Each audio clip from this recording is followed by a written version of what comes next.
آیت ہے قرآن کریم کی سورہ الملک میں، جی سورہ الملک میں حضور، ہاں وَلَقَدْ زَيَّنَا السَّمَاءَ الدُّنْيَا بِمَصَابِيحَ وَجَعَلْنَاهَا رُجُومًا لِلشَّيَاطِينَ. وَلَقَدْ زَيَّنَا السَّمَاءَ الدُّنْيَا، زیننا ہے زینت ہے، زَيَّنَا السَّمَاءَ، زینت زینت میں نا کہیں زَيَّنَا السَّمَاءَ الدُّنْيا بِمَصَابِيحَ وَجَعَلْنَاهَا رُجُومًا لِلشَّيَاطِينَ. مصابیحہ، بِمَصَابِيحَ مصابیحہ ہے بصابیحہ ہے، وَمَصَابِيحَ وَجَعَلْنَاهَا رُجُومًا لِلشَّيَاطِينَ. للشیاطین، معتبر للشیاطین یا للشیاطین؟ للشیاطین، للشیاطین. للشیاطین. اور ہم نے نچلے آسمان کو چراغوں کے ساتھ زینت دی ہے، اور ان چراغوں کو شیطانوں کے لیے پتھراؤ کا باعث بنایا ہے. ٹھیک. اور ہم نے ان شیطانوں کے لیے برکن عذاب کر کے ہے، یہ جو شیطانوں کو پتھراؤ کا جو باعث ہے، اس کو ذرا سمجھا دیں گے. یہ ایسی آیات دو معنی رکھتی ہیں بیک وقت. ایک وہ جو انسان آسمان میں نظارے دیکھتا ہے اور ان کی ایک قسم کی سائنٹیفک تشریح ہے. ایک وہ کہ جب خدا تعالیٰ کی طرف سے ایک آسمان بنایا جاتا ہے، نئی زمین نئے آسمان بنانا کا محاورہ ہے، اس وقت جو شیاطین ان آسمانوں پہ حملے کرتے ہیں، ان کے پیچھے اللہ کے بندے جو اس کام پہ مقدر ہیں ان کو سزائیں دینے پر وہ لگ جاتے ہیں، اور وہ ان کا پیچھا کرتے ہیں، ان کو چھوڑتے نہیں جب تک ان کو جھوٹا غلط ثابت نہیں کرتے. حضرت مسیح علیہ السلام کے زمانے میں بھی کئی ایسے صحابہ تھے جن کو اس بات کا خاص ملکہ تھا کہ وہ مخالف معترضین کے پیچھے لگ جاتے تھے، ان کا کھول لگاتے تھے، ان کا غلط ہونا ثابت کرتے تھے. چنانچہ ان صحابہ کا شغل ہی یہ تھا کہ آسمان کے سزا دینے والے ایسے روشن ستاروں کی طرح ایسے شیاطین پہ ٹوٹ کے پڑتے تھے. کئی دفعہ ایسی بات ہوئی کہ مسیح صلی اللہ علیہ وسلم نے کوئی سخت لفظ استعمال کیا مولویوں کے متعلق، انہوں نے بہت برا بنایا اور بہت بکواس کی، اور انہوں نے ان مولویوں کے آگے پیچھے تفتیش کر کے ان کے ثبوت شائع کیے. یہ جو ان باتوں پر سب سے زیادہ بھڑکے ہیں، ان پر تو یہ باتیں نیا نہیں ثابت آ رہی ہیں، صادق آ رہی ہیں. باقیوں کا جو خاموش ہے ان کو اللہ جانتا ہے.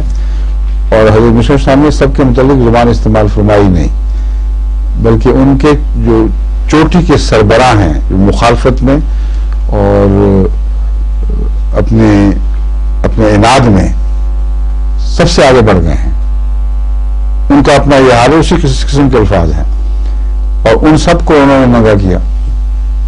تو یہ وہ روحانی دنیا میں مساوی بن جاتے ہیں. حضرت صلی اللہ علیہ وسلم کے زمانے میں خالد بن ولید کی تلوار آپ کو دی گئی، آپ نے آپ کو ان کو سیف اللہ کا خطاب دیا.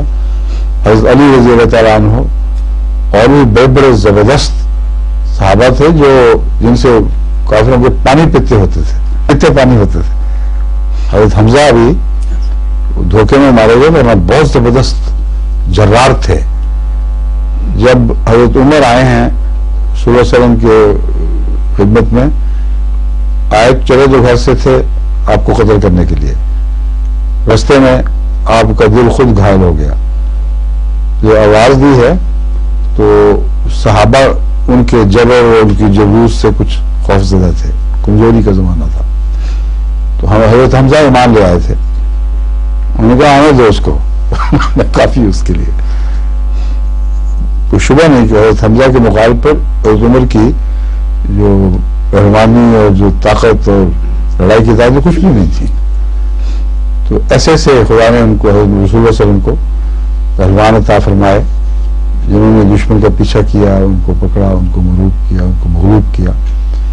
اور بعد میں جو ایرانی سلطنت کے بڑے بڑے سورما تھے وہ بھی آن سلم کے غلاموں کے ہاتھوں شکست کھا گئے. پھر علم کی دنیا میں ایسا روشن ہوا آسمان صلی اللہ علیہ وسلم کے دین کا، یعنی آپ اسلام کا، کہ ساری دنیا میں انہوں نے علم کے زور سے پھر غلبہ کیا ہے غیر ادیان کے نظریات کے اوپر، ان کے جھوٹے تصورات کو باطل کیا، اور آج تک مغربی دنیا سر جھکاتی ہے ان علماء کے سامنے. تو یہ مراد ہے کہ ایک آسمان سج جاتا ہے ستاروں سے.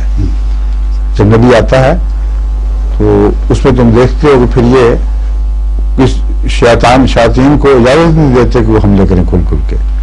ان کی پیروی کرتے ہیں، ان کے پیچھے پڑتے ہیں.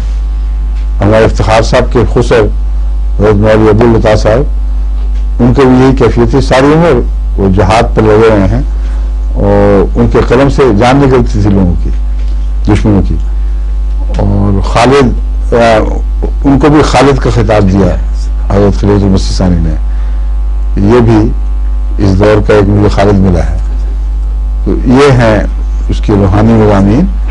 اور جسمانی لحاظ سے مراد یہ ہے کہ جب بھی دنیا میں کوئی شیطان یعنی باہر سے آنے والا ٹکڑا داخل ہوتا ہے بدنیت سے، تو اس کے پیچھے ایک شعلہ لگ جاتا ہے.